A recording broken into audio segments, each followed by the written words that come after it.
d'abord une immense compassion pour les victimes et leurs familles, évidemment.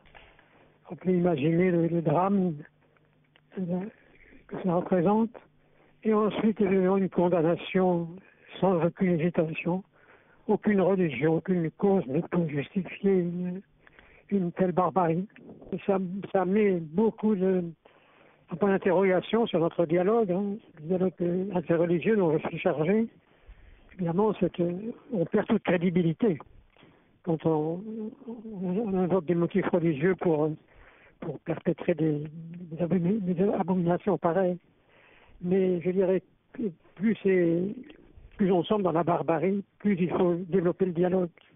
Nous avons une intelligence et un cœur pour comprendre et pour aimer. Il faut absolument redoubler, disons, de bonté envers ceux qui sèment la haine. Évidemment, ça ressemble beaucoup à une déclaration de guerre contre l'Occident. Dans le dialogue interreligieux, on commence par s'écouter, par se regarder, en dépit de nos différences.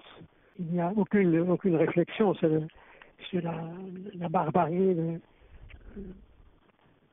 c'est la partie la plus animale de l'homme, je dirais, qui entre en jeu.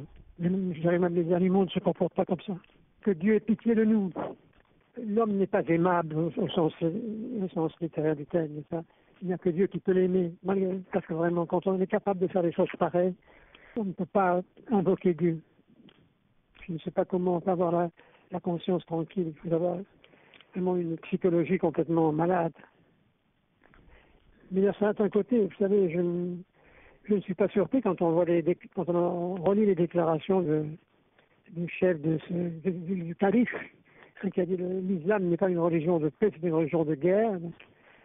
Je crois que évidemment, ce n'est pas le véritable islam. Nous connaissons beaucoup d'autres musulmans la majorité des musulmans ne pensent pas comme cela, mais c'est évident que si c'est cette ligne-là qui triomphe, nous sommes bien mal partis.